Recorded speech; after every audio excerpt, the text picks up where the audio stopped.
perbuatan melawan hukum yang dilakukan oleh proyek PIK 2 ini membahayakan seluruh rakyat Indonesia ya. BSD Rempang itu secara implisit sudah dibatalkan, tapi bukan karena permintaan kami. Jawaban mereka malah memasukkan ini PT Intan Mutiara Permai, dan ini adalah anak usaha Agung Sedayu Group. Jadi ini semakin membongkar memang kejahatannya proyek Pantai Indah Kapuk itu memang dilakukan secara struktur, sistematis, dan masif. Ini kan modusnya mau memenggal gugatan kita dengan cara-cara yang kurang ajar menurut.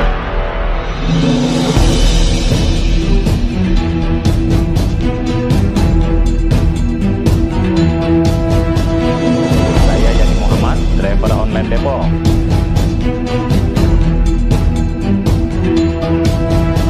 Assalamualaikum warahmatullahi wabarakatuh. Waalaikumsalam warahmatullahi wabarakatuh. Hari ini tanggal 28, hari yang cerah, mudah-mudahan Allah ridhoi. Bahwa hari ini juga ada perkara yang berjalan. Namun karena high court, maka perkara ini sekarang akan dijelaskan tuntas oleh koordinator kita, Ustadz Ahmad Wazinuddin, tentang perkara gugatan PIK 2.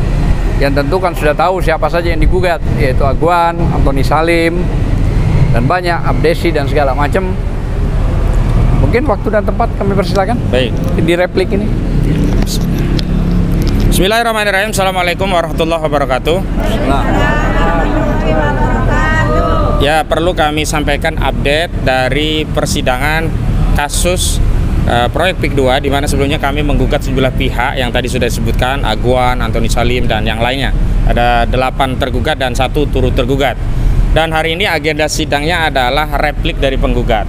Jadi tanggal 28 April 2025, hari Senin ini ya, di Pengadilan Negeri Jakarta Pusat ini, kami tadi sudah mengupload ya dokumen replik dari penggugat yang intinya menanggapi jawaban dari para tergugat.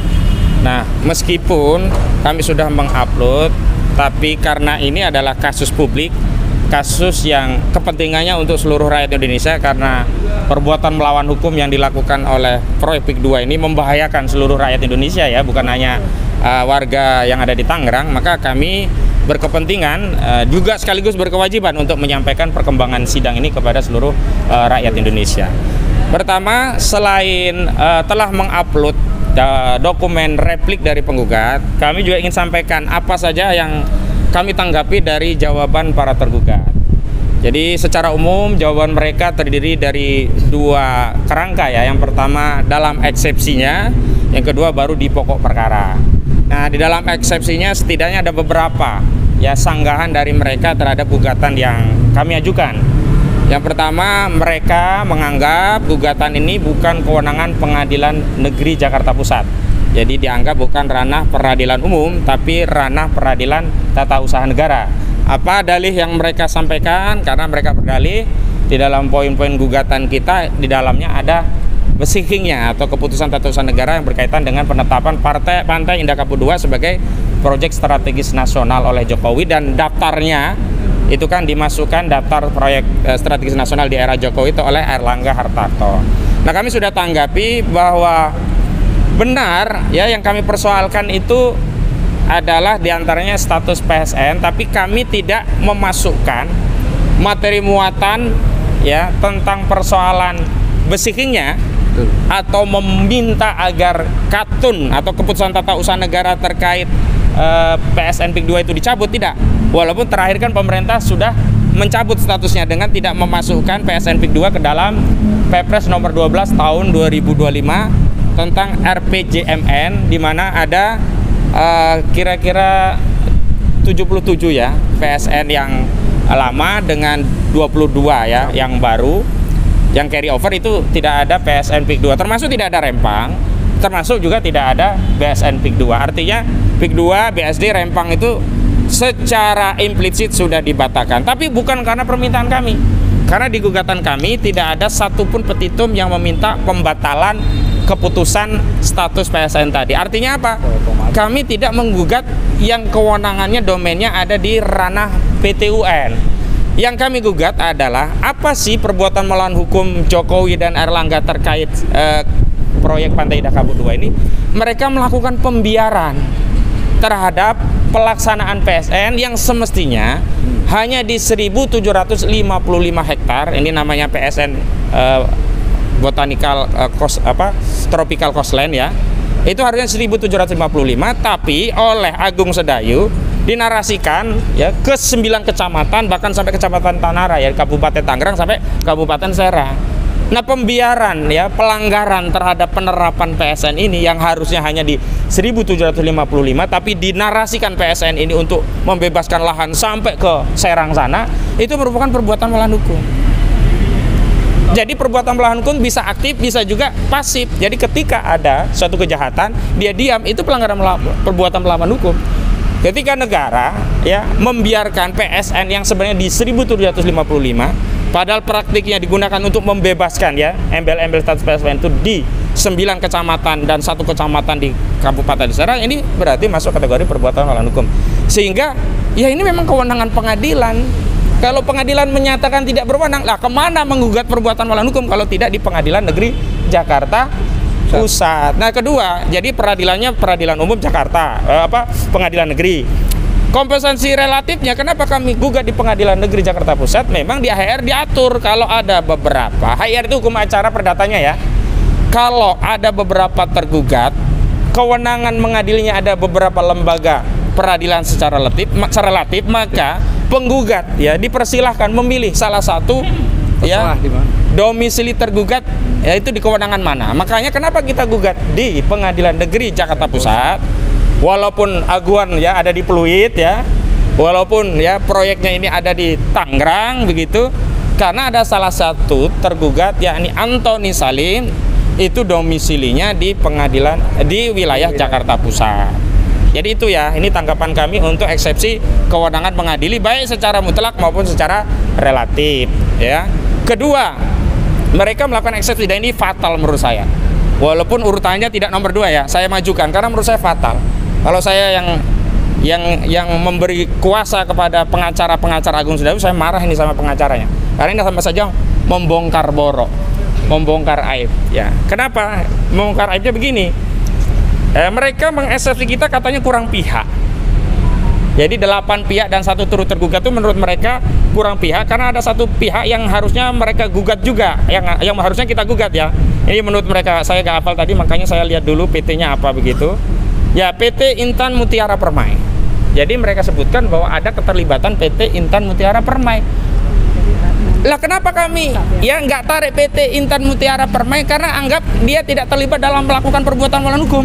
Lah ini jawaban mereka malah memasukkan ini PT Intan Mutiara Permai, dan ini adalah anak usaha Agung Sedayu Group.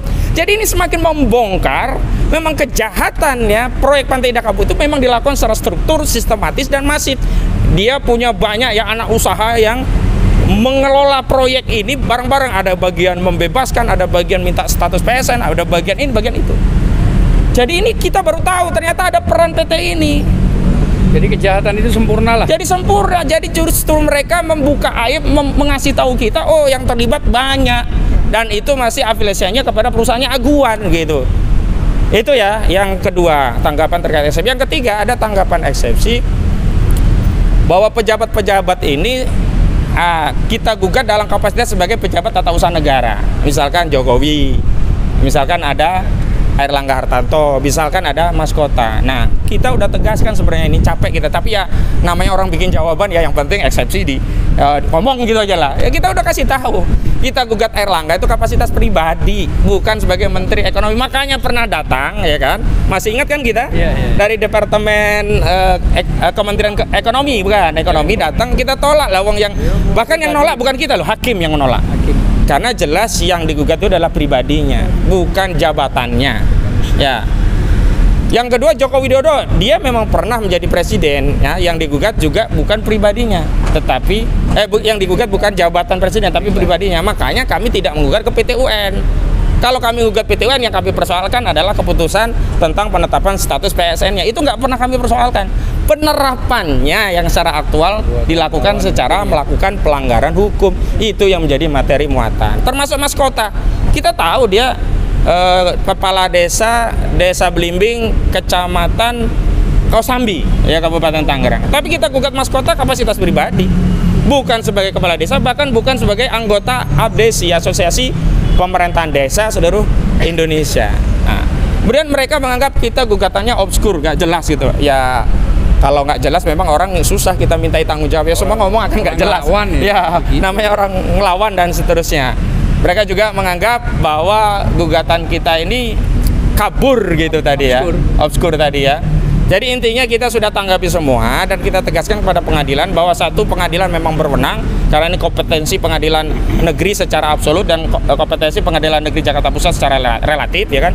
Yang kedua, kami tegaskan ini gugatan jelas subjeknya, ini bukan bagian petun, ini gugatan perdata dan seterusnya. Nah, yang menarik dalam pokok perkara. Dalam pokok perkara tidak bisa dibantah bahwa ada proyek PIK 2, ada penindasan yang itu menjadi perbuatan melawan hukum. Ada kecelakaan, nggak bisa dibantah. Mati. Ada material yang yang diusung itu di luar jadwal yang ditentukan, kan harusnya jam 10 ke atas. Ini kan 1 kali 24 jam dan itu yang menyebabkan kecelakaan, jalan rusak, bahkan ada yang kecelakaan kakinya patah terlindas. Hampir semua media. Itu udah banyak. Bahkan puncaknya kan saat anak kecil itu patah terjadi perusakan truk itu kan karena kecelakaan. Ini kan satu pelanggaran hukum. Siapa bilang orang ya dikasih jadwal jam 10 sampai ke atas, dia ngambil tanah untuk nguruk PIK 2 di bawah jam itu dianggap bukan perbuatan melanggar hukum, kan aneh gitu. Dan mereka juga nggak membantah bahwa proyek PIK ini melebihi wilayah yang 1755. Itu yang kami sebut sebagai perbuatan melawan hukum karena melakukan apa yang disebut dengan penyelundupan hukum. Status PSN-nya diselundupkan, harusnya hanya di 1755. Ya sebenarnya 1755 hektar itu hanya di Kecamatan Kosambi. Tapi ini ditarik ke tempat lainnya. Nah, itu terkait materi persidangan, kira-kira itu yang sudah kami upload. Yang kedua, konteks di luar itu, kami ini sudah menyiapkan banyak hal. Bukti, saksi, ahli. Dan saya perkenalkan, coba Bang Azam agak ke sana, kau cari canda nih. Ini adalah korban PIK 2. Korban PIK 2 yang rencana kami jadikan saksi korban untuk menguatkan dalil-dalil bahwa ada perampasan tanah di PIK 2. Ada pelanggaran hukum di PIK 2. Ada tanah-tanah yang diambil ya tanpa prosedur yang benar begitu, termasuk ada haji puat. Tapi ketika saksi ini kami persiapkan untuk hadir di persidangan perdata untuk menggugat Aguan dan Antonius Salim, besok saksi kami ini justru dipanggil Polda Banten. Ini kan modusnya mau memenggal gugatan kita dengan cara-cara yang kurang ajar menurut saya. Saya pikir saya dulu ya mewakili Bambang Tri. Bambang Tri menggugat di pengadilan ini ya. Baru menggugat belum dipanggil pertama, tiba-tiba dipanggil polisi dan ditahan. Saya pikir itu yang pertama dan yang terakhir. Ya, cara ya melakukan perlawanan yang tidak fair gitu. Tapi ternyata hari ini mau dipakai lagi cara yang sama. Kita sedang menggugat, kita punya saksi.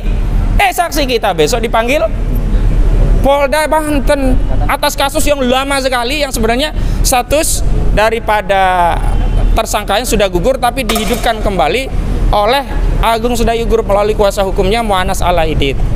Jadi sekaligus saya menghimbau kepada seluruh rakyat khususnya yang ada di sekitar Banten ya, juga Jakarta dan yang lainnya.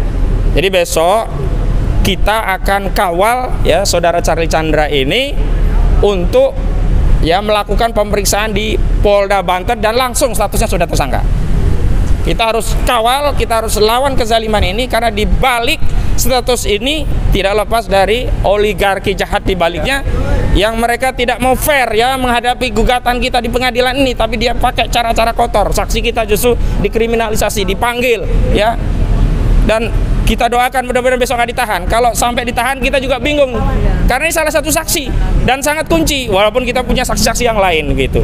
Jadi kita hadir Selasa jam 9 di Polda Banten tanggalnya 29 April 2024. Nah, 2025 ya.